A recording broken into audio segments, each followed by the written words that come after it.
and a PhD in communication studies from the University of Iowa. She came to teach at Hope College in 1994, so she's been with Hope College for over a quarter of a century. And I think she probably found a place she loved, and nothing else lured her away. And we're so grateful that she's been with us this long and is with us today. Her topic, and the series topic, is Cultivating Civil Community in an Age of Incivility. Last time she talked about the courage to speak and the humility to listen. And today she'll be talking about loving ourselves in order to love others. Deidre? Good morning, Hasp. It's wonderful to see you this morning and see you back again this week. I'm going to go ahead and get started with share screen with you. So bear with me just a moment.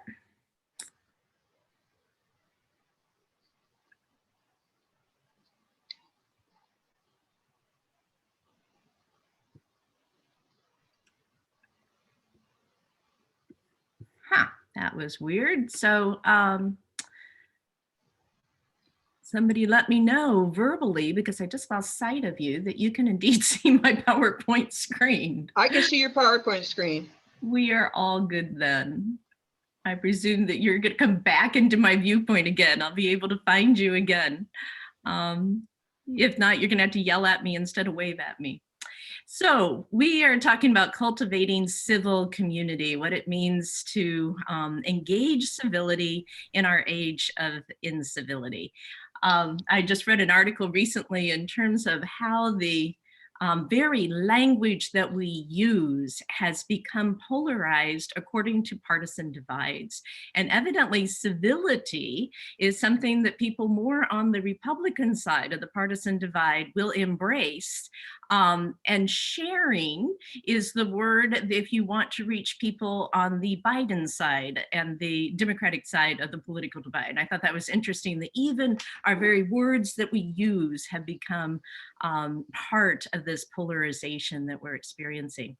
So just as review, we are talking about virtues and civility, and we're using virtues as a framework for how we can dig deeper into this concept of civility and what it is that we can do and how we should conduct ourselves and how we should strive to live out these virtues in our communication and in our behavior in order to have a more civil community.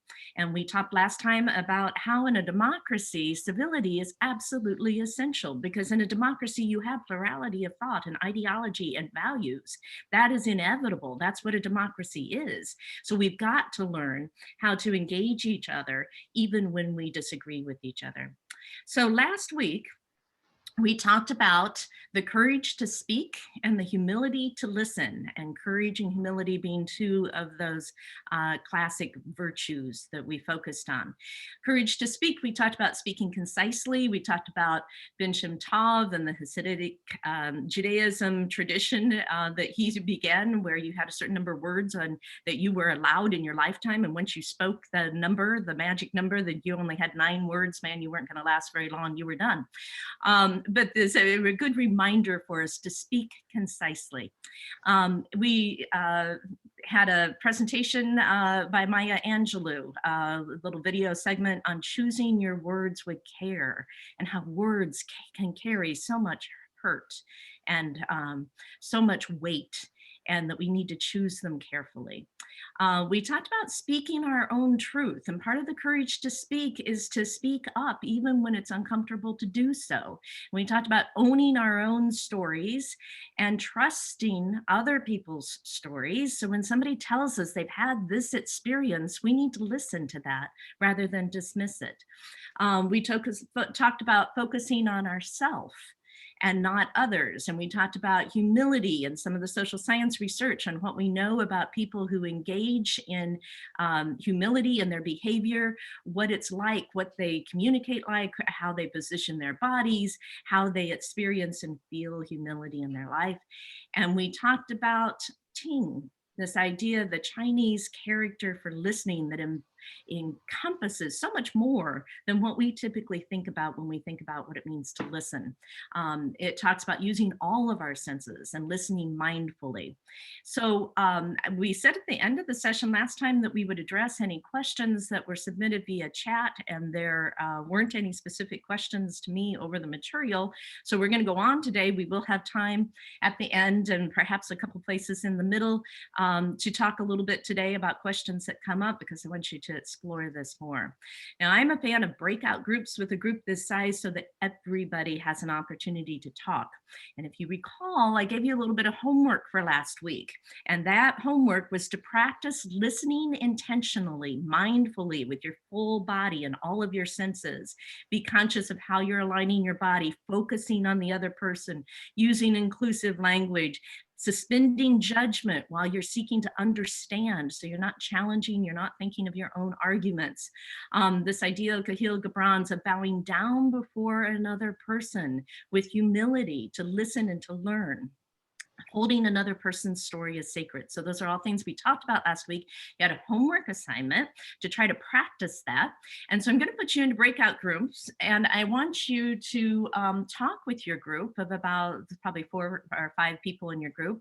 How did the homework go? Maybe you didn't do it, and then you can certainly answer question number 2. What is a time this week when you might have listened more mindfully, and how might that have gone differently? For those of you who did do the homework, what was this experience like for you when you really intentionally, mindfully listened to another person?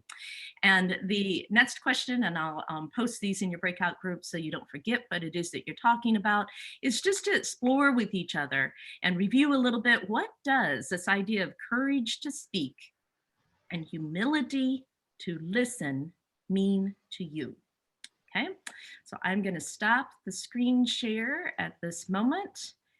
Go back to breakout groups, and I am not seeing that option on my screen. Can you check that I am co-hosting? Susan? Yep, I'm here. Hold on.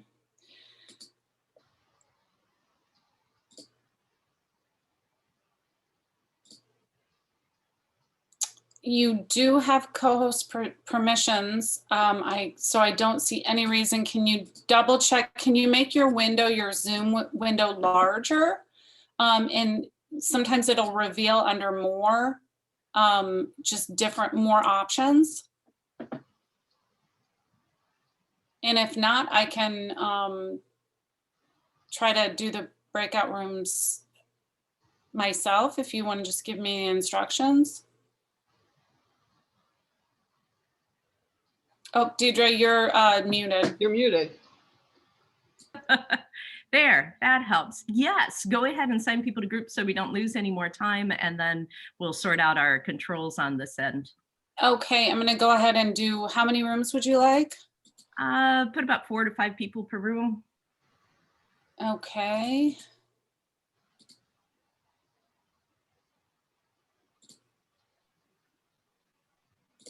And for how many minutes? I'll just let you know, and we'll talk about when to send a message. Sounds great. Okay. Okay, everybody should be going.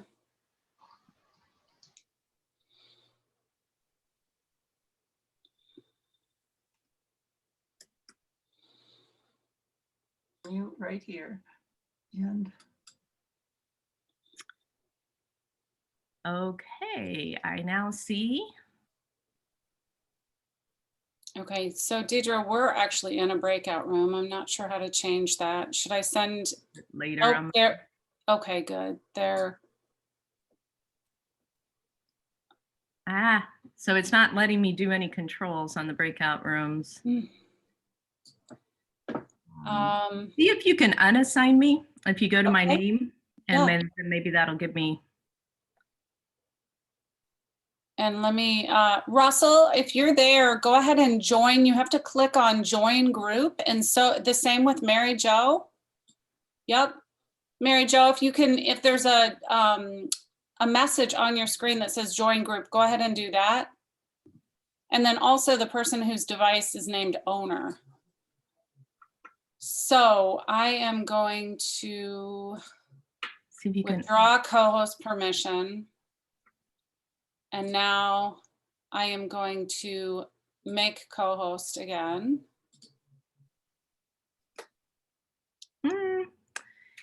Okay, can you type, it's not allowing me, at least this round, it keeps wanting to assign me to a room, and that's the only option I have. So could you just send a message and say, how did homework go? Okay. What is a time when you might have listened more meaningfully? Oh.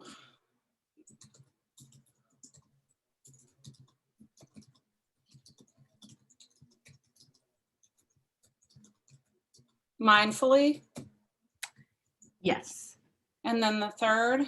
What does courage to speak and humility to listen mean to you?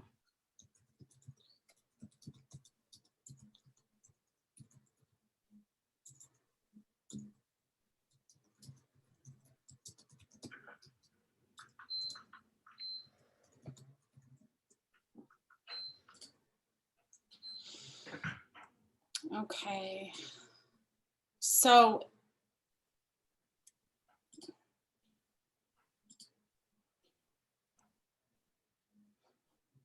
I can turn my host controls over to you.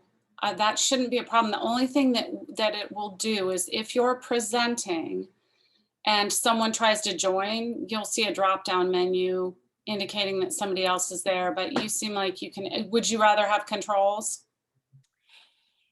We could check the next time. I can't remember if I have them in breakout rooms or we're just going to do a full group for one of these. What have we got? 25 people today? Was that about? Yes. There was, I think the final number was 31. Okay. And then there's you, me, and Judy, but Judy will participate in a room. So I think we have 28, and I did 6 groups of 5 approximately. Maybe turn over to me, and we're almost 15 minutes in. So if somebody, Yeah. probably Okay. not very likely because I might not see them. The other thing I can do, how many more minutes do you want me to let them stay in? About a minute and a half. Okay. Probably get to turn it on. I'm going to go ahead and make you a host. Okay. And that, now do you see a breakout room Now option? I can see everything. Yes. Okay, I'm going to go into the back end. So we have a static account for HASP, and Okay. to my knowledge, nothing was changed over the weekend, but you never know if somebody gets in and unclicks a box. It can be as simple as that. So I'm going to go in and see if I can remake all co-hosts have breakout room control. Okay. And then for now, we'll do this. Okay. Awesome. And I'm right, I'm not leaving my computer if you need me. Okay.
All right, it looks like we have everybody back. We're going to start and dive into our topic for today. So again, we're talking about virtues as a framework for engaging civility. And last week we spoke about courage to speak and humility to listen. And this week we're going to talk about loving ourselves in order to love others. And while love is a very cliched word that can become kind of meaningless and overuse, this is really difficult stuff. And as you probably are apprehensive about tomorrow and election and post-election, you realize just how difficult this is. So I want to dig into civility just a little bit and talk about cheap civility and what might be real civility in contrast. And so many of you are probably familiar with Dietrich Bonhoeffer's idea of cheap grace. So cheap grace is preaching of forgiveness without requiring repentance. And he goes on, it's without discipleship. So I'm introducing and stealing his idea a little bit to think about what is cheap civility and a way that we cheapen that and the way we gauge that in society. So is cheap civility preaching love without requiring ourselves to change? And we can look at this historically with Ben Chapman's racial taunting of Jackie Robinson in 1947, an unwillingness to change and embrace diversity in the baseball leagues. And we can look at it within the last year when 4 US Congresswomen of color were told to go back where they came from as their politics were labeled uncivil or barbaric. So is cheap civility when we get so entrenched in our own position that we are unwilling to change? Is cheap civility pretending that we don't hear the cries of the suffering?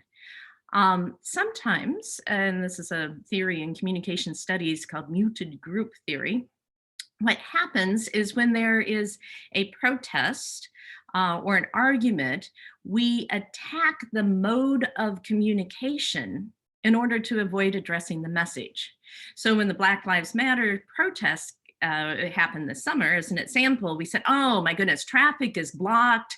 There are riots in the street, people are gathering, we're attacking the means of communication, the channel of communication. So we don't have to really address the message, which is people are dying and have been over a period of time, and that we need to respond to that. So it's easier to denounce the channel of communication. Perhaps if you're a parent, at some point you told a child, well, don't talk to me with that tone of voice. Don't use your anger at me like that. Rather than dealing with the message, the issue that the child is trying to raise, we're denouncing the channel of communication, the mode of communication. So, and is cheap civility privileging respect, politeness, and our own comfort over truth and honesty? This is an excellent book that I highly recommend if you haven't found it, called White Fragility, which talks about how, as whites, we are often afraid to address and have conversations about issues of race because it makes us uncomfortable. And the book calls us to task and says, your discomfort, you need to get over that so that we can address these issues and solve some problems.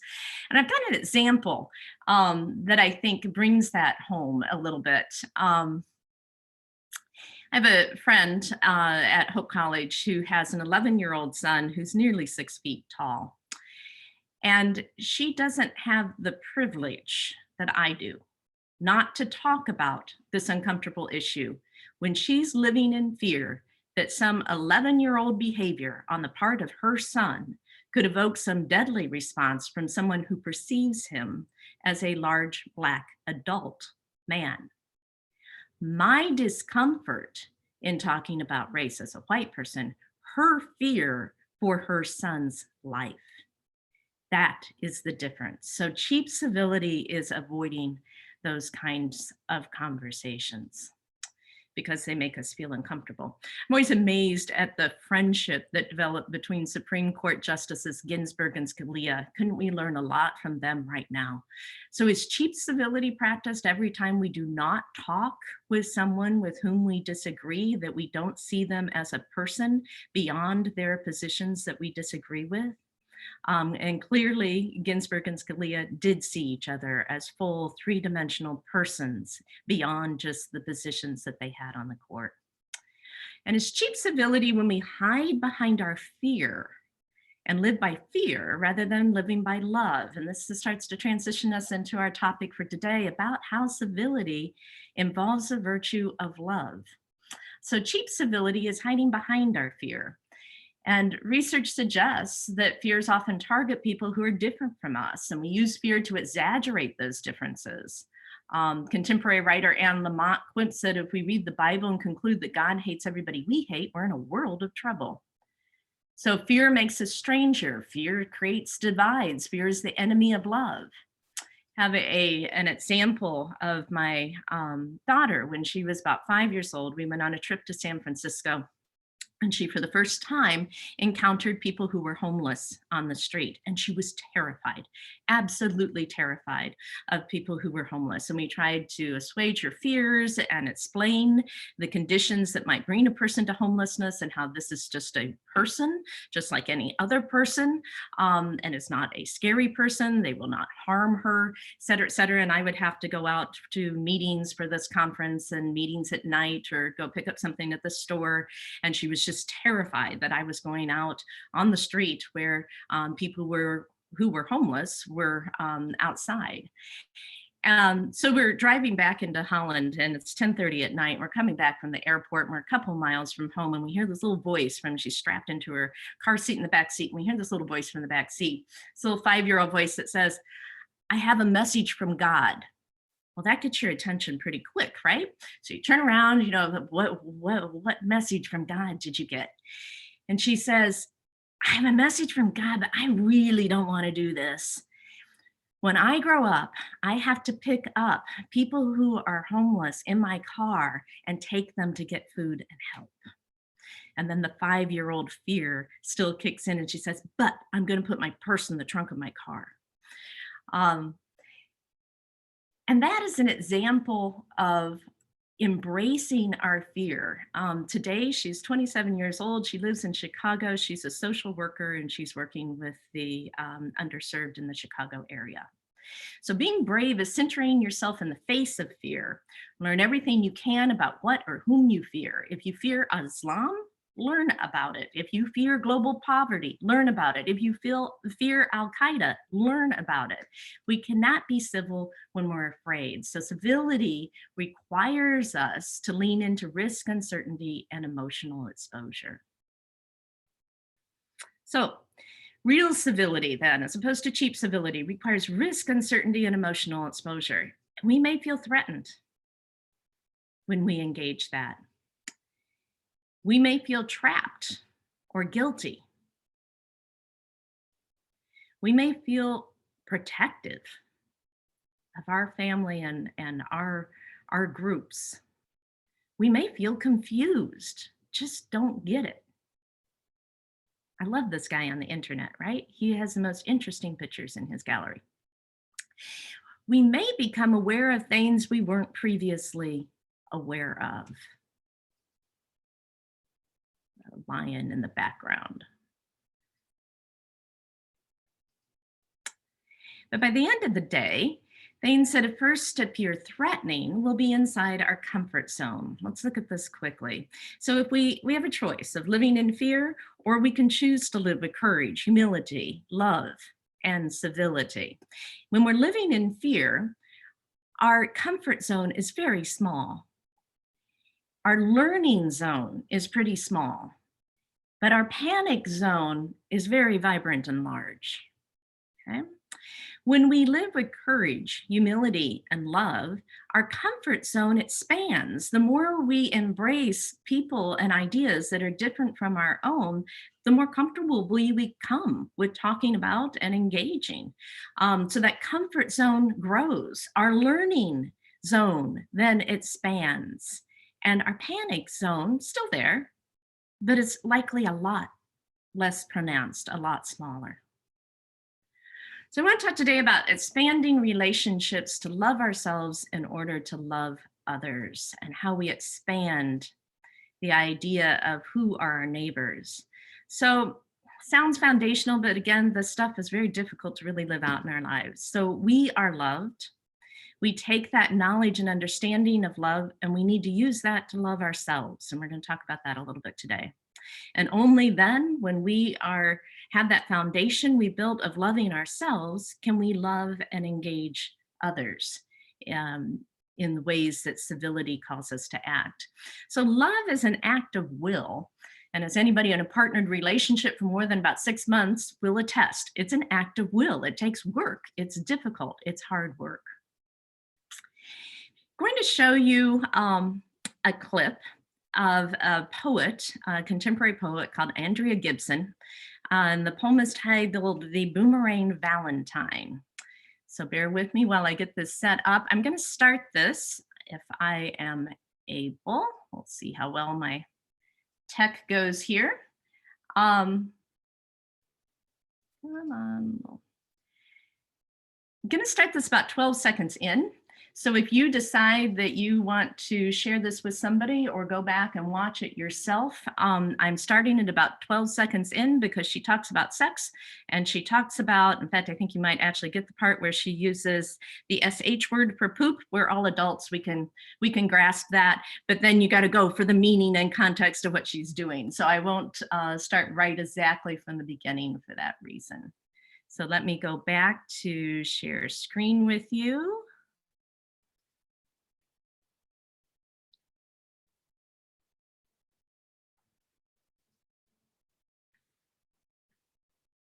And again, I'm not seeing you in this moment. Can somebody shout out to me that you indeed can see my screen?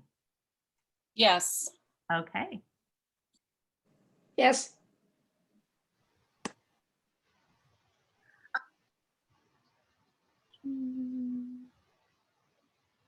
I'm telling my friend about the psychic who said, I'm going to meet the love of my life by the end of January. It's January 10th, and I am so far from ready for Cupid, that naked little shit, to fire anything sharp my way.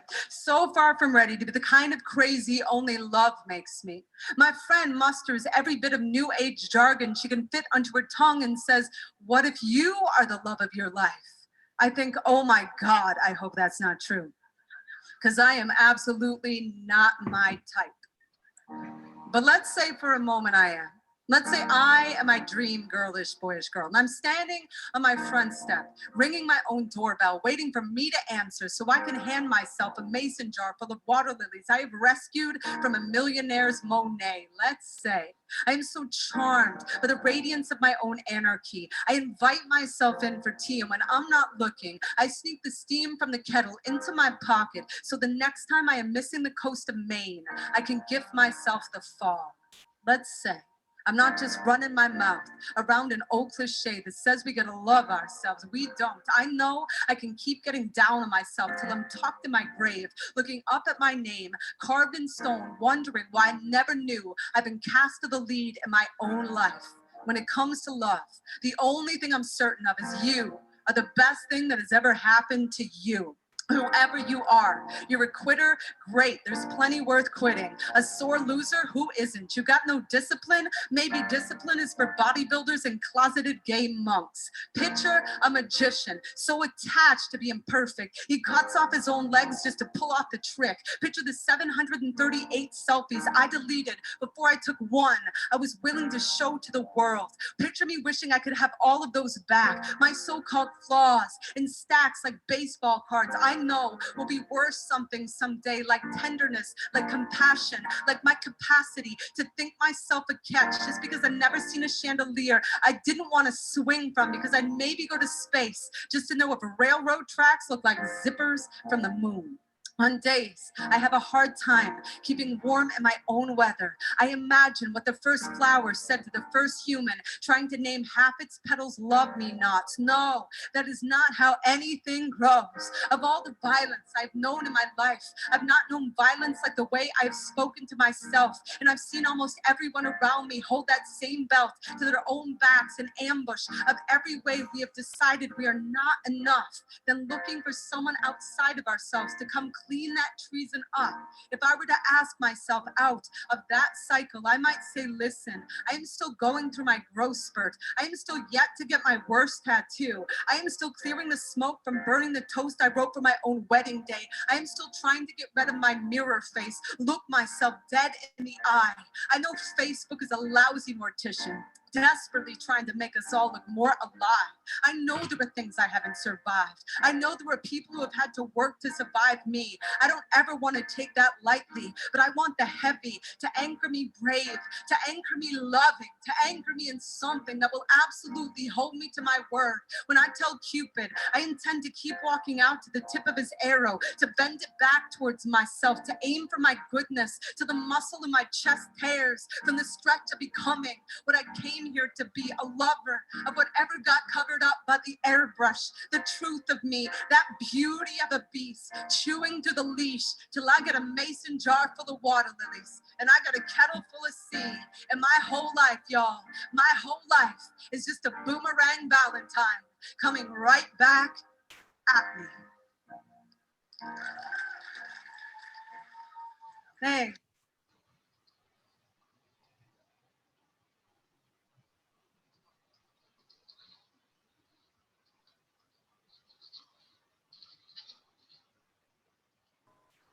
Wow. Isn't she fabulous? Just amazing. Thank you for the wow. When I'm looking at my screen, I can't see any of you, and it's very disconcerting. I need to know you're out there and you're responding. So this idea of loving ourselves. So many of you may have read, and I highly recommend the book if you haven't, Abraham Verghese Cutting for Stone. But I wanted to share a story that he tells in that book.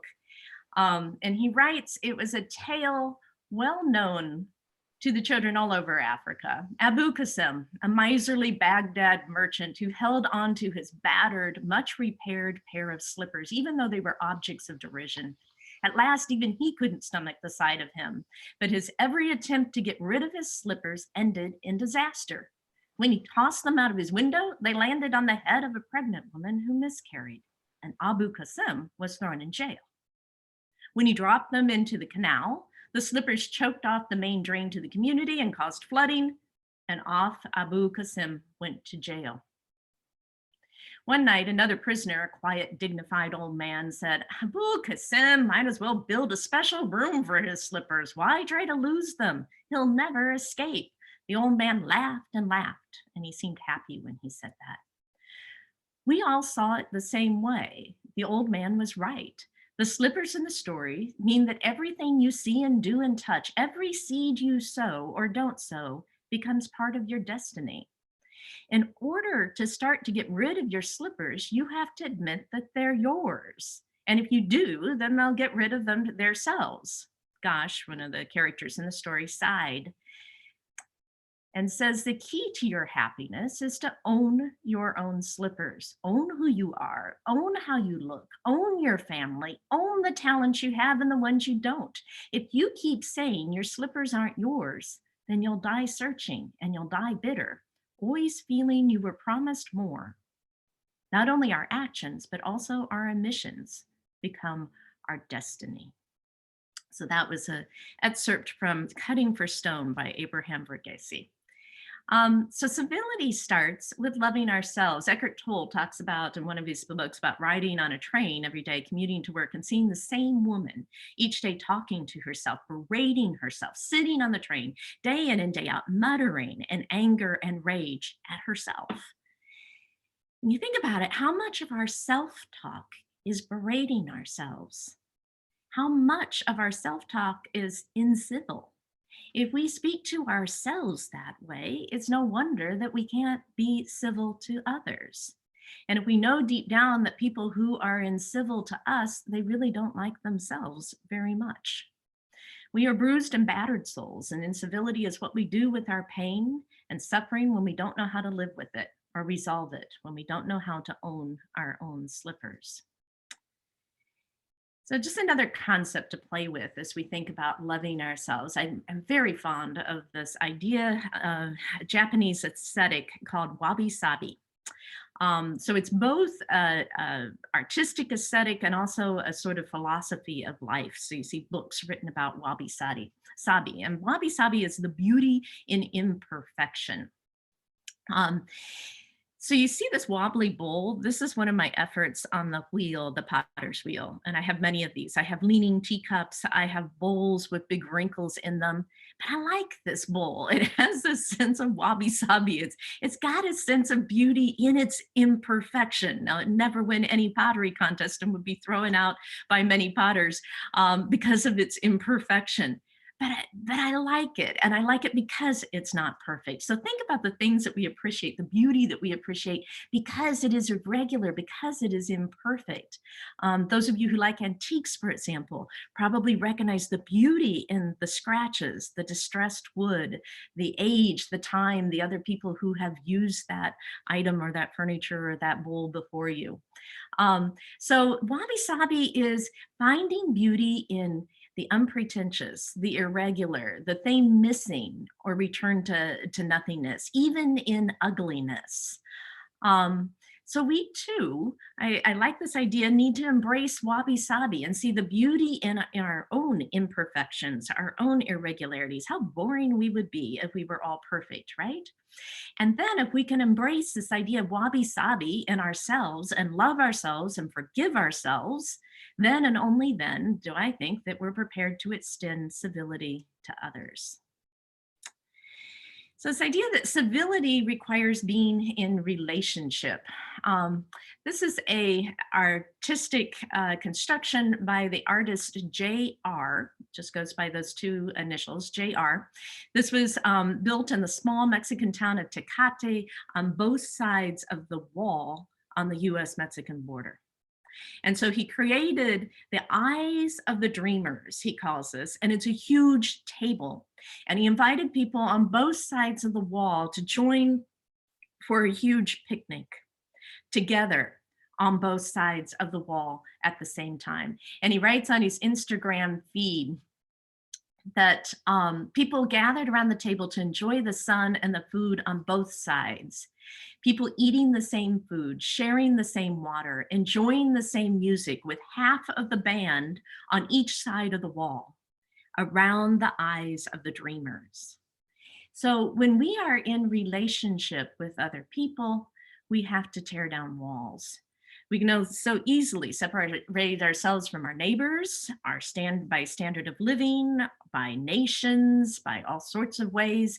We try to fix our national and global problems by occasionally throwing food over the wall to the people on the other side, all the while maintaining our separation. In a London paper this summer, a young British Pakistani Muslim talked about why people, much like himself, became suicide bombers. And he says, this quote just haunted me. "Remember," he said, "the guys behind this were not poor or crazy loners. They had credit cards, they played cricket, but they did not feel a part of society." So we often overlook the spiritual implication of the walls we have built. Archbishop Desmond Tutu from South Africa writes that the worst effect of prejudice and injustice is to make a child of God doubt that he or she is a child of God.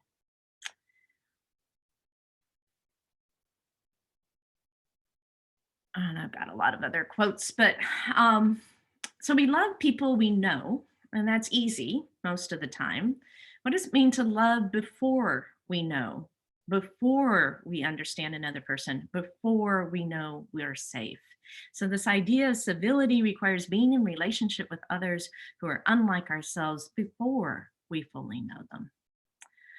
I want to talk a little bit today about expanding your neighborhood, expanding your idea of who's in your inner circle that you extend compassion and care for. If you remember back at the height of the Syrian refugee crisis, when hundreds of thousands of people were leaving Syria and fleeing and coming through Eastern Europe to Greece.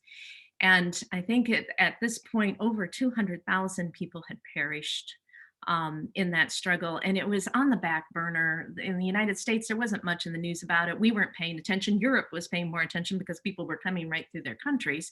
But in the United States, we were pretty oblivious to it until there was a photo that just went viral of about a 2-year-old boy who was trampled and drowned along the shore as people were fleeing. And that photo of a 2-year-old boy and his death untimely death activated the American compassion toward the Syrian refugee crisis. There have actually been studies done of this that look at the number of Google searches for Syrian refugee crisis right after that photo hit. There have been studies that look at the amount of money that US citizens donated to the Syrian refugee crisis right after that photo hit. So it didn't matter to us when we faced the hard reality that 200,000 people had already died. What mattered was that individual, that one picture of that one young boy who so tragically lost his life. There's even social science research that suggests that we respond with empathy to an individual more than we respond to empathy to a group. So if you want to raise money for some cause or something, you use the photo of the individual in need, not a group of people in need. Isn't that interesting that we can't sort of wrap our heads around extending our circle to embrace often adults and large groups of people? So we're going to do a little exercise on how big is our neighborhood. So I want you to get a piece of paper, and I want you to get a pencil and draw 6 circles on that piece of paper.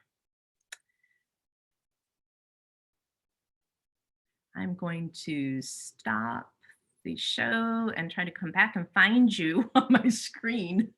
You're lost on my screen. Before. Hover around the top of your screen where that green bar is, Deidre. You should then be able to get a Zoom drop down menu. I wonder. Here we go. I know you know Zoom pretty well, but yeah, I can just We, scooch. we need time to copy down this on our paper, these words. Yeah. Yes, so draw 6 circles on your page. While I find you again, I've got multiple screens going, and I think you've just disappeared on the bottom of another screen in a very odd way. Deidre, are you on a Mac? Yes. Go, if your toolbar's the right, I can't see it, but go to the Zoom, the blue bubble with the video camera in it. I found you on my second screen. I'm going to pull you over. I've got you back. Thank you. I'm going to stop share. There we go. Ah, it's so good to see you again. See faces. It's very odd presenting into the cyber void, right? You don't see people. So you've got your piece of paper, you've got your pencil, you've drawn 6 circles on that piece of paper. Inside the first circle, I want you to label that friends, okay? And I want you to write down the name, even the first name, 1 person, 2 people, at most 3 people, but who are your closest friends? Just write down first names. 1 or 2 people. Go to your second circle. Think about who are your mentors? Who are the wise people in your life that you think of as a mentor? Maybe it was somebody early in your life, grandparent, parent, aunt, uncle. Okay, who are your mentors? Maybe it's somebody presently in your life that you think that's a mentor. That person's a mentor to me. Write down their name. Again, 1, 2 people. The third circle. Write down who are your spiritual leaders. Okay? Who do you read? Who do you watch? Who do you look up on the internet? Maybe if you were a part of a religious community or church, then it's your pastor, your religious leader. Who are your spiritual leaders in your life? And 1 or 2 names.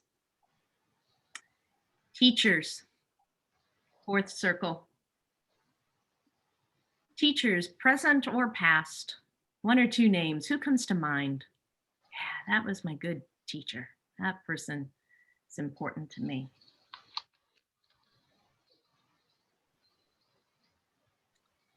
5th circle, authors. Couple names. Who do you read?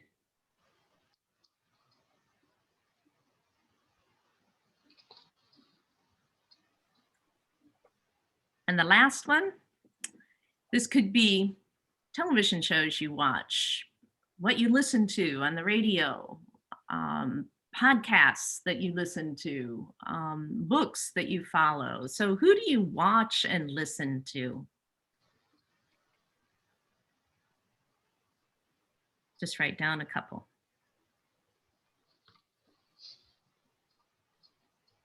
Okay, I want you to look at those circles, look at those names, and then start with the first circle, work your way through number 6. And again, this might be something you want to come back to after we're done with class and reflect on or even journal on. But I want you to think about the social identities of those people. What is their sex? What is their social economic class? What is their education level? Their religious identity? Their national identity? Their race, ethnicity? Their sexual identity, straight or LGBTQIA, their gender. Okay. And again, I know I threw those out there very, very quickly, but you get the idea, the social identity of those people. What this exercise typically shows when we reflect upon this is that our sphere of influence, the voices that are influencing us, are very much like ourselves. What does it mean to expand that in our own lives? How do we expand that sphere of influence so we're getting voices, influences from people who are not exactly like us? Okay. This comes from Daniel Hill's book, Wide Awake, from 2017.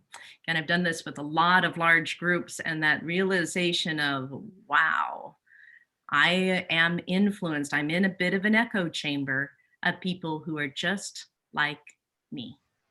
Okay? So this is a challenge to us to look outside that circle and to expand and to think, how do you expose yourself to people who have different voices than your own? Okay? So I'm going to go back to share screen.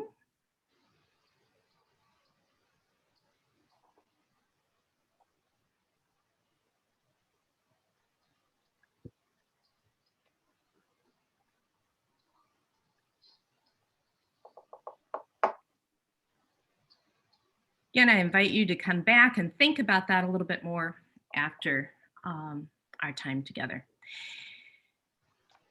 So civility requires that idea of expanding our neighborhoods. And I love this. This is actually a magnet on our refrigerator, the 3 wise men coming to the wall, welcome to Bethlehem, and they can't get in. So it requires expanding our neighborhood and thinking about who is our neighbor. And that, of course, involves empathy.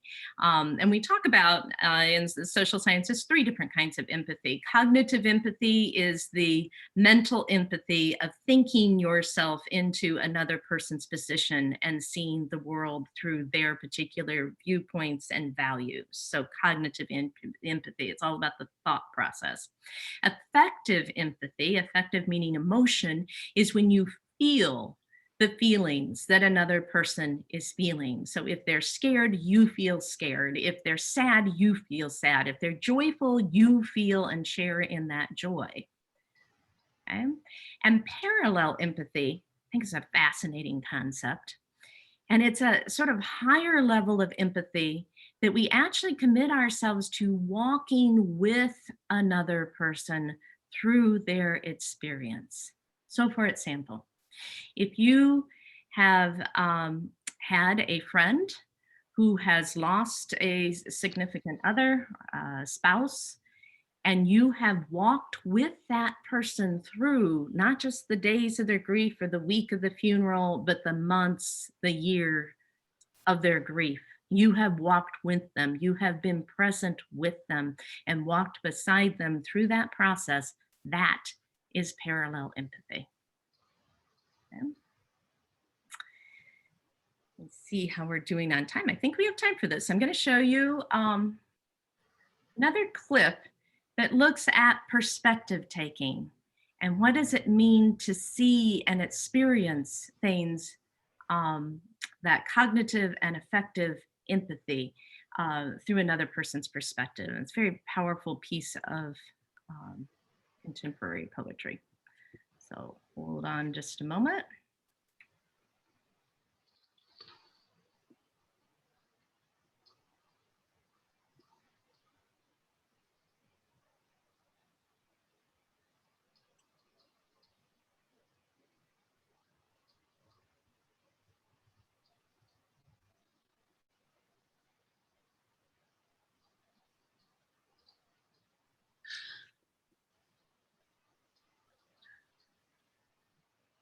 The first day I realized I was Black, it was 2000.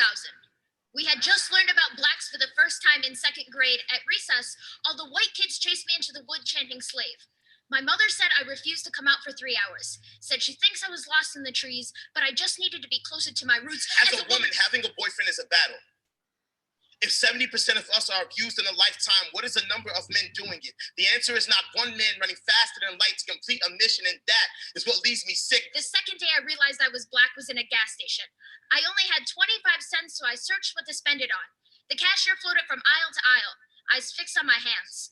That was the first time I realized skin color was a crime. My body has become calls to write legislation, calls for ass snacks in the back of a class. My body has demanded everything except respect. I've been asked, what makes you feel unsafe? And I struggle not to yell. Everything. The third day I realized I was Black was in an all-white cafeteria. I gathered my legs under me, made rockets of my feet, and approached a girl. She told me she was not into my type of guy. I felt the words shoot daggers into my melanin. I have never wanted to disappear so bad. As a woman, I've learned to answer to everything except my name. Little lady is not said to mean equal, but to make sure I remember my place, I battle between wanting to own my body and accepting there is a 1 in 4 chance a man will lay claim to my skin, a plot of land for the taking. The last day I realized I was Black was in an elevator in California. To the white woman that told me she knows what it feels like to be Black because she grew up poor, I would tell you to think before you speak, but your mind has got to be bacteria infected, and any filter through that labyrinth of nothingness might be worse than no thought at all. There's a group of women going around the room sharing their personal definition of feminism. He is the only man in the room, and all of a sudden, the tone switches to destroying the patriarchy by annihilating all men. Do you know what it feels like to be Black? To pop lock your way in and out of hugs, it is not a problem you want to sympathize. But to tell me you know my pain is to stab yourself in the leg because you saw me get shot. We have 2 different wounds, and looking at yours does nothing to heal mine. Never will I turn away an ally. But when a man speaks on my behalf, that only proves my point. Movements are driven by passion, not by asserting yourself dominant by a world that already put you there. You speak to no pain, you only fathom because we told you it was there. You know nothing of silence until someone who cannot know your pain tells you how to fix it. Every day is a crucifixion when there is no regards for lines crossed. I fight so my voice can be heard. I fight for the voices you silence, all in the name of what is right. The problem is you assume this struggle is attached to a social class. I am Black and bold and beautiful by nature. Ain't no income that can change that. The problem was speaking up for each other. Is that everyone is left without a voice.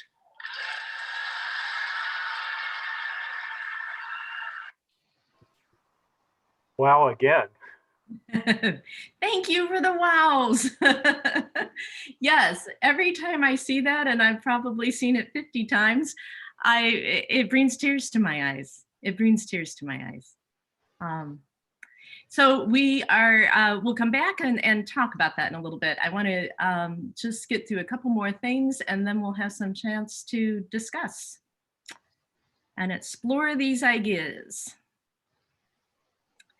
So this ties into your homework for the week. So I want you to think about what it means to see another person.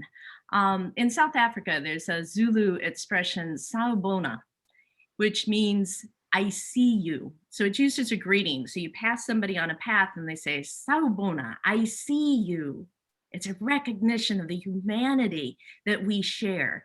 And the response is nikona, meaning I am here. I see you. I am here. It's a beautiful, beautiful greeting. And it translates into I see you with my heart. This notion of power of being seen to affirm our existence. When I see you, you are here and you are brought into this present moment with me. And that's not always the case in our lives. So I think there are many ways in which we render other people in our society invisible. We ignore the face of the other person in our intimate relationships when we're too busy to gaze upon, let alone fully listen to those that we love.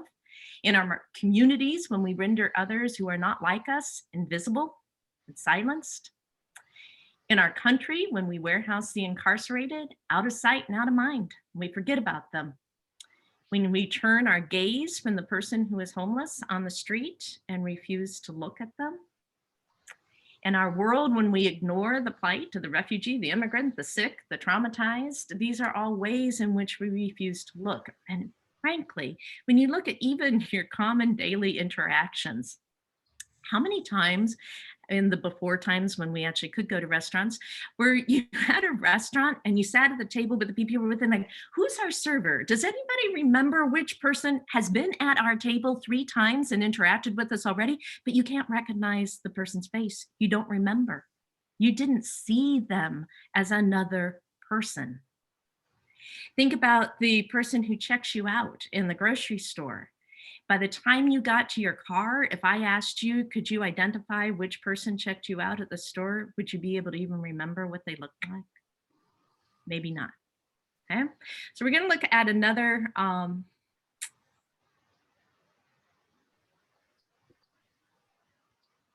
clip here that just brings us home in a kind of amusing experiment of how we don't see. Hey, I'm getting better at switching these screens back and forth. Okay, somebody shout out to me. Can you see a video clip? Yes?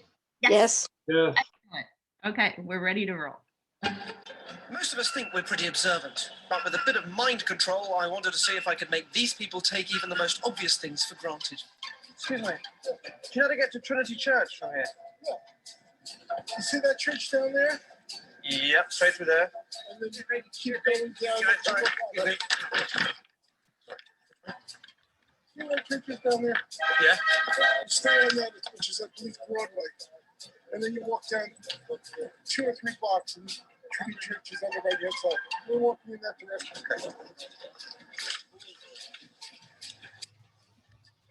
Excuse me, you don't know where Trinity Church is, do you? Might be Wall Street and Broadway. Okay. Well, we're down here somewhere, aren't we? Yeah, you see Trinity Church. Sorry. Yeah. It's like the Trinity Church. Yeah. If you keep going that way, you left Broadway, then you go to the blocks. That seemed almost too easy. So later on, I see how far I can take it. Excuse me, do you know where Trinity Church is? It's in that direction. Okay. Yeah. Last time I switched with someone who looked a little bit like me, but where's the fun in that? Okay, thank you. You know who best direct you? The other side. You see where that lady standing? Sure. That's the pool. No, the lady in the gray. The other side. Yeah, the other side of the But you pool. say you don't know where it is. Exactly what street? No, but it's in that direction. Okay. Yeah. Okay. Excuse me. Do you know where Trinity Church is from here? Yeah, fine. Come on, I'll take you. You want to walk now? I'm gonna catch some other people. Sorry, guys. Okay, listen. Once you go on Broadway, Yes. remember the numbers are going. What was all about? Once you hit the Broadway, you're going down. Yes. Walk up straight that that way and just walk straight down. You're Brilliant. gonna see it. It's right. It's really brown. That's brilliant. Thanks for your help. All right, but don't worry about it. Excuse me. Do you know where Trinity Church is? Ah, right. Where are we on here? We sort of there. Right here. Right, thank you. Go on. We're Brooklyn Bridge. Want to cross over there, go down Broadway, and don't be right there. Okay. Thank you. Excuse me, mate. Do you know this area? Do you know the area? Do you know Piccadilly Circus? So through there? Yeah. Through there. Let's just go. Sorry, go on for me. Okay, so this goes on. You get the idea. And it just rings true so much to our way that we interact with people, that we don't look at people, we don't see people, we don't meet their eye, we don't recognize them with a common gaze. And that common gaze is a way of sharing humanity, of connecting. And it means a lot to people when you have that gaze, because you have that sense of connection. To share just another example with you. So neuroscience shows that the gaze between a newborn and his or her loving caretaker creates mirror neurons in our brain that help a person become compassionate and have empathy for others. So this starts with neural pathways at a very, very young age. And we begin to see ourselves as reflected in others. So James Finley writes a fitting poetic image of this idea. So I quote, he says, when God eases us out of God's heart into the earthly plane, God searches for the place that is most like paradise, and it's the mother's gaze. In the mother's gaze, she transparently sacramentalizes God's infinite gaze of love, looking into the eyes of the infant. And when the infant looks into her eyes, it is looking into God's own eyes, incarnate in the mother's loving gaze. So Finley goes on to write about how that gaze lights us up from the inside out. We feel good. It's a visceral reaction. It's a connection. It's an intimate communion of oneness that feels like homecoming. So think that if we're able to offer this to other people, what that means. Share one more story with you along these lines. A Buddhist friend once told me when my first child was just an infant and he met her for the first time, he was looking into the eyes of the newborn, and he says that there's a Buddhist belief that a baby has a first face that still remembers seeing God because it's been so close in time, and that gazing onto a baby's first face reflects and mirrors to us to help us remember what God is like. So those are meaningful images to me that, for at least from my own faith tradition, that help me connect to the power of gaze. So to build relationships, to promote civility, we must intentionally turn our gaze from ourselves, where it's always internally focused, and to face others, both near and far. We must actually see others for the three-dimensional persons that they really are, not the stereotyped boxes that we want to put them in. So this idea that civility is based on extending our circle of care far beyond ourselves and our family, but it starts with being able to love ourselves. Mr. Rogers writes, love is accepting a person as he, she, they are right here, right now.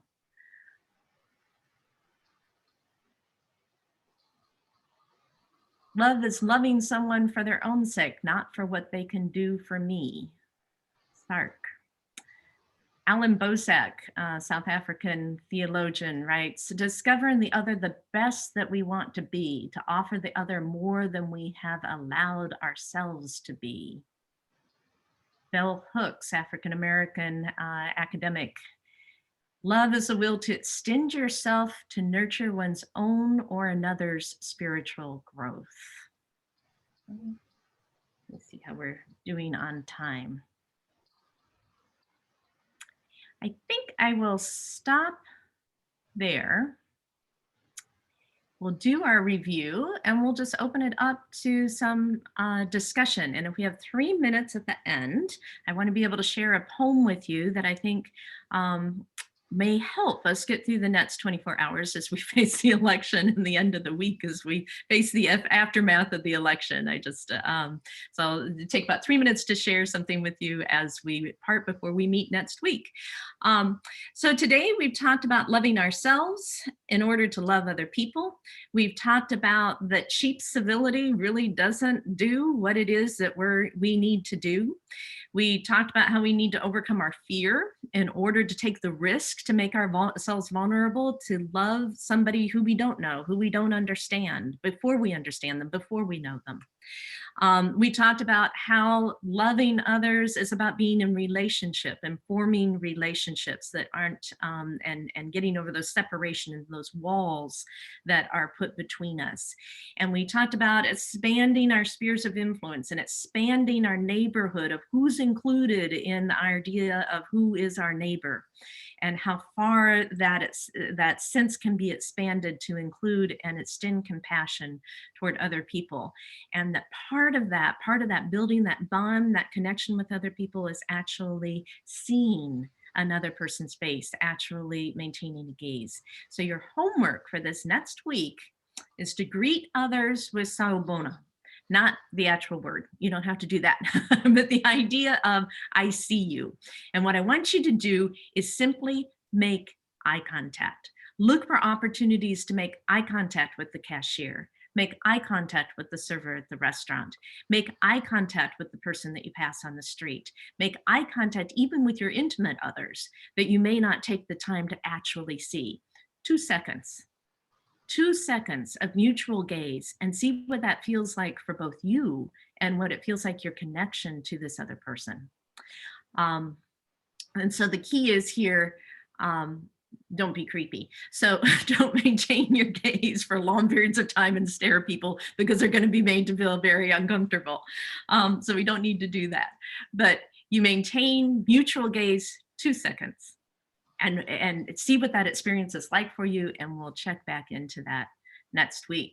So I want to open things up for conversation with all of you, and feel free, you don't have to talk to me or through me, talk to each other.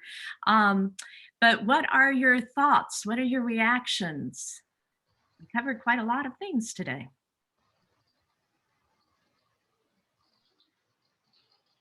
I learned 3 words today. Yeah. Wabi sabi, sawubona, and kithona, and they're all excellent concepts to practice. Thank you, Judy.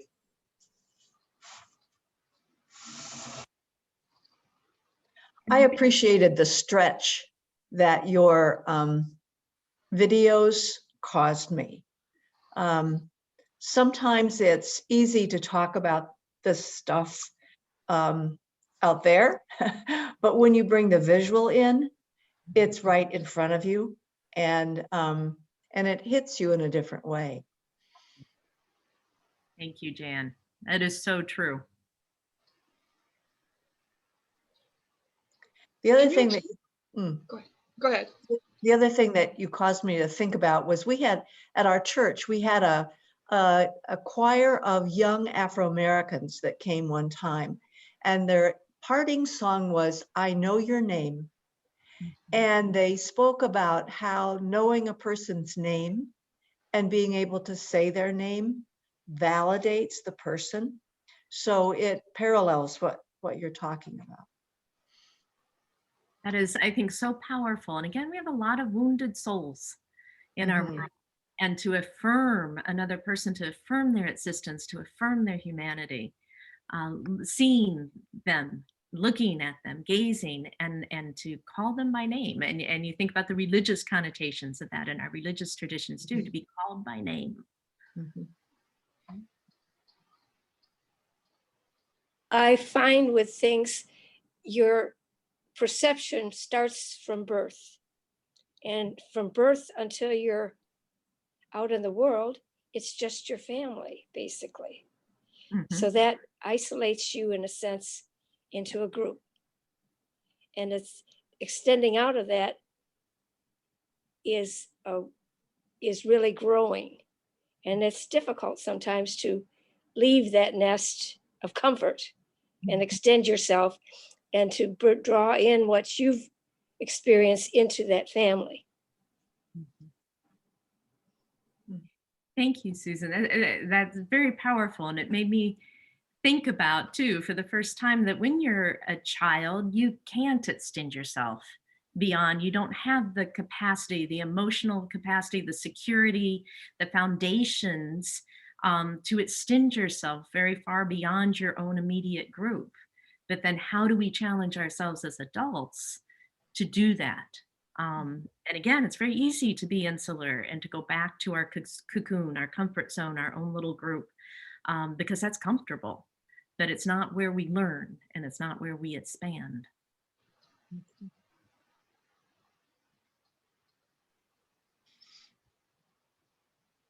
Help me to understand the point of the video about the man asking directions. It was in second time I saw it, I realized that in many of those interactions, there was somebody carrying a large poster right between the two people trying to talk to each other. And then sometimes there was a map, and then the disconnect between maybe looking at the map and then trying actually to find the place. Nobody decided to walk with him to that place. What was the point of that? I missed it. Maybe the point is that difficulties in communicating. I don't know. It was a little difficult to see sometimes, but what they did, the point of the poster going between them as he was talking to a person, is they changed people. Right. He's an entirely different person. So he starts to ask direction. The person is engaged in conversation. The poster goes through, and another person entirely who looks completely different has replaced that person. Wow. And the other person doesn't notice. And so the ultimate one, when he actually replaced it, started with a male asking for directions. The poster comes through, and then there's a female there, and the person is just oblivious. And it just speaks to how little we notice and engage and turn our gaze to notice another human being as a human being. So that people were oblivious to that complete change of person. Wow, I was oblivious to it. I was so tired. I was trying so hard to pick up the accent, to hear it. It was all hearing, and I wasn't picking up the visuals. And even now, I'd have to see it a third time. Wow. Thank you for asking that, because you're probably not alone. So his most dramatic. Andre, could you unmute yourself, Andre? Unmute yourself. There you go. Is that, I'm on, okay. Yeah. Last week we did an exercise where it was one-on-one, where we had to share a feeling, and the other person then had to give it back to you. And the person that I had he didn't have his picture. It was just his name. And it was just someone I didn't know. And I was amazed at how he was able to give me back and to understand and feel what I was feeling. Whether he agreed with it or not, I don't know. But it was such an impressive thing. But now I find this week, I thought, I don't know who he is, whether he's on today or not.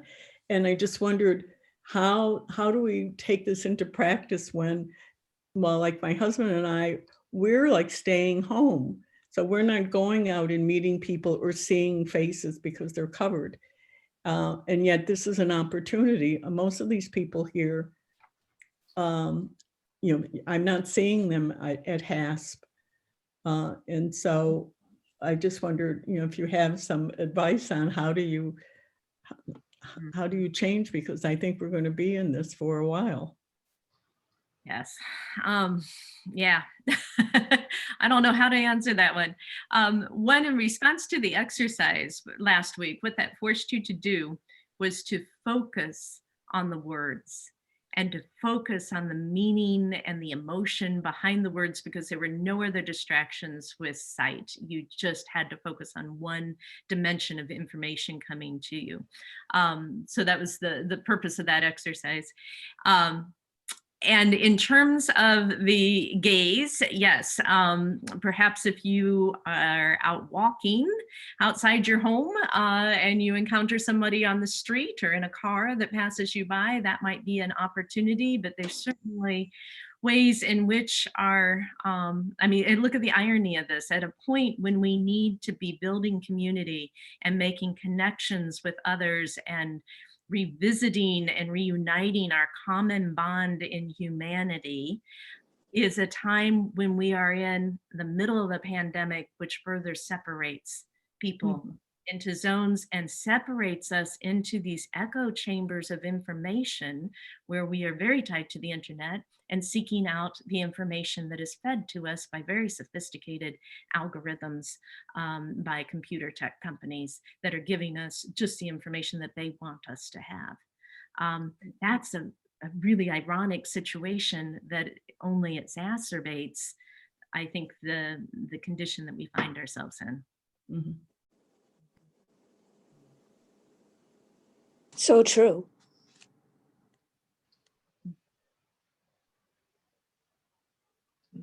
A little frightening, quite frankly.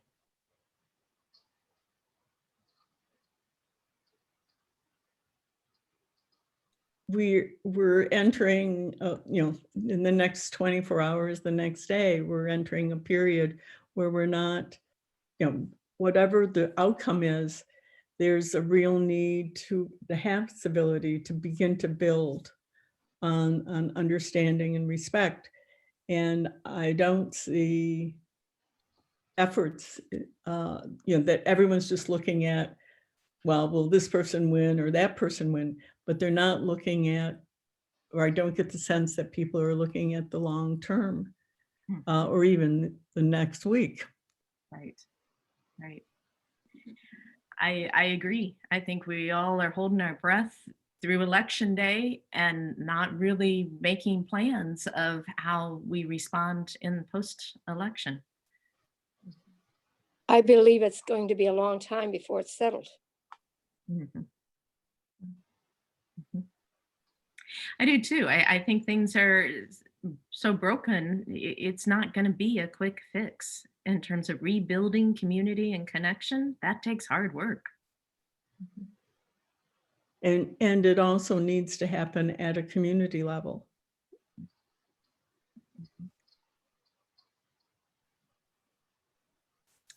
Thank you for encouraging this. There are groups that are kind of interesting to look at. One is called Resetting the Table, if you Google that. And there are probably a dozen others, and I can come up with these for you and send them an email, of groups that are, even as we are closed down for pandemic reasons, trying to bring people together, if not face-to-face, via Zoom, into small groups with people who represent different sides of this divide, so that you get to know each other as humans. You get to know each other's backstory a little bit. Resetting the Table has an example of a short documentary. It's about 20 minutes, called Purple, where they filmed a group of people that they brought together across political divides.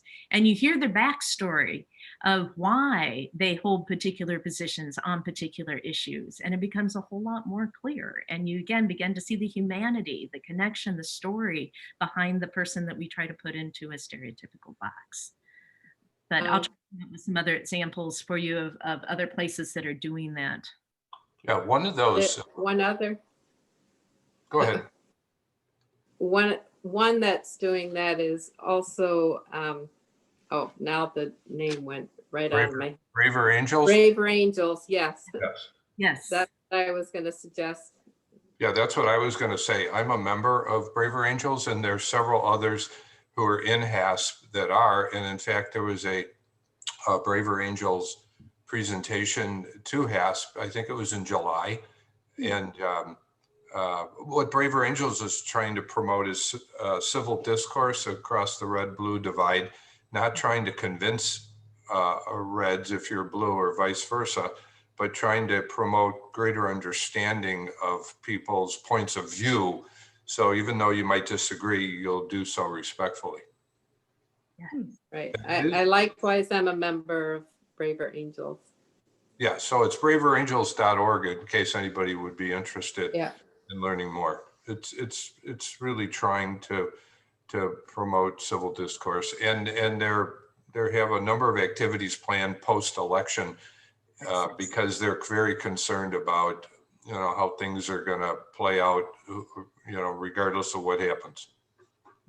How often do you get involved with it? Is it something that? Yeah, they have debates and discussions about issues online. Once every week or two, they have discussions. They've talked about guns. They've talked about healthcare. They've talked about climate change. Really, just about any issue. There's a one later this week about the election itself. And they're going to have other activities post-election to try to promote healing. Thank you. Sure.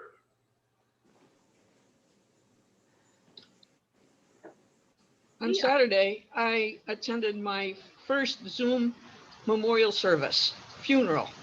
It was a friend of mine from church who lived in his last years in Portland, Oregon, and had relatives in the Netherlands and New Zealand.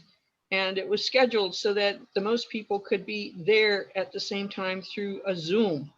And they showed a number of slides about his life history. And at the end, they showed slides of taking his remains in a box and placing it with loving care in the ground in some place in Washington State. But Zoom is a way of bringing people together face to face across the divides of time and space.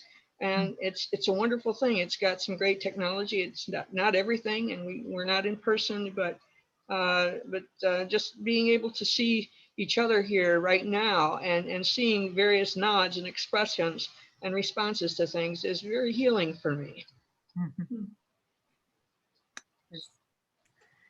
Well, my friends, we are nearing our closing time. I want to share a poem with you that I hope gives you hope, and you perhaps will appreciate it as much as I do. Padre Katuma is a good friend of mine, actually, from Northern Ireland. And he is a theologian, a poet. He works, he's the director of the Corey Mela Center, for those of you that might be familiar with that, that's worked on peace and reconciliation in Northern Ireland among the Protestants and Catholics, and are now doing a lot of other work in terms of reconciliation programming. But at any rate, his book, In the Shelter, is one of my all-time favorites, highly recommended. So this poem is called In the Name.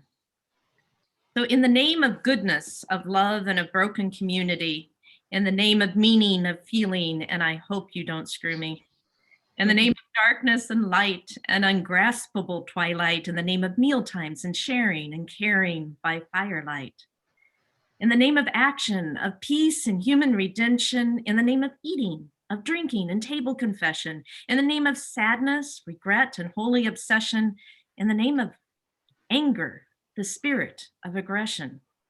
In the name of forgive and forget, and I hope you get over this, in the name of fathers and mothers and unholy spirits, in the name of beauty and broken and beaten up daily, in the name of seeing our creeds and believing in maybe.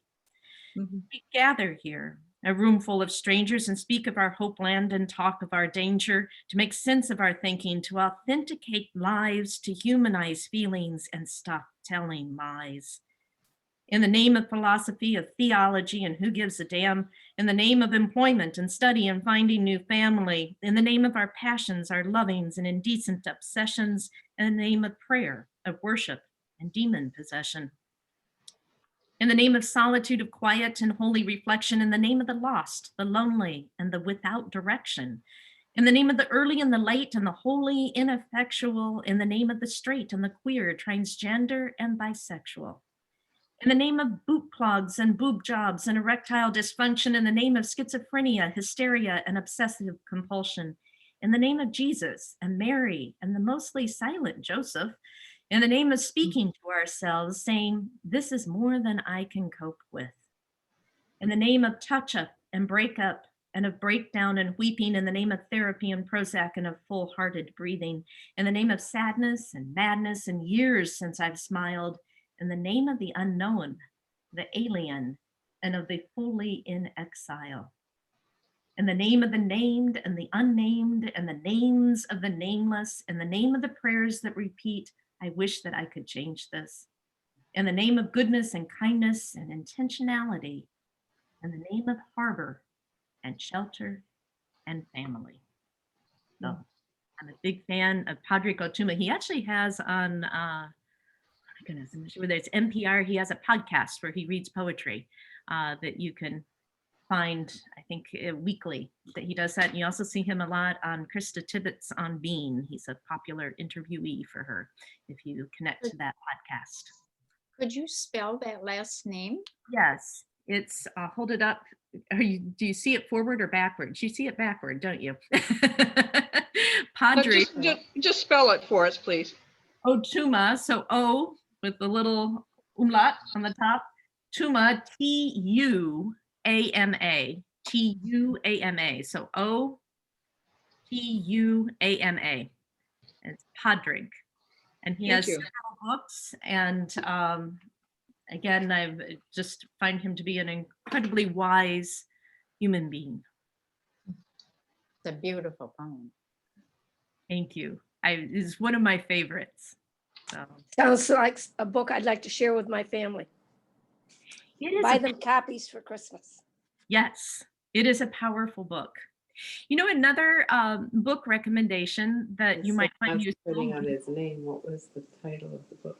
The book is In the Shelter. Another book that you might find helpful that my students like and give to their family for Christmas after they're done with the class is called Difficult Conversations by Stone, S-T-O-N, Heen, H-E-E-N, and Patton, P-A-T-T-O-N. Stone, Heen, and Patton, and I'm not sure it's in that order. But the title of the book is Difficult Conversations. It's available in paperback. You can get it for about $6 online on Amazon. And it's just a very well-written book on how to communicate and strategies for engaging in difficult conversations. So on that note, I will leave you today and look forward to seeing you next week. Cool. Thank you very much, Dee Dee. Well, Deidre? Thanks. Thank you. Thank you, everyone. Have a great day. Right, and next week's topic will be temperance and conflict, fortitude and justice. Thank you, Judy. Thank you. Thanks. We may need that. That may be very topical next week. Good point. Thank you so much. That was a wonderful discussion and lecture. I'll have to put in an inquiry to IT to see if there's some setting that was changed. I looked on the back end and there should be no reason that you couldn't have shared your or done breakout rooms as a co-host, but it worked. And since you're actually the host, so you'll have to close this meeting. When you press leave, it'll just say end meeting for all, and then we should be set. Judy, do you need anything? I don't think I do. I think we're all set for next week. Deidre, anything else that you need to ask or talk about? I don't think so. I think we're all set. Okay. Okay, thank you so Have a much. good week. Have a good week. Yes, hang in there, everybody. Special prayers. Bye.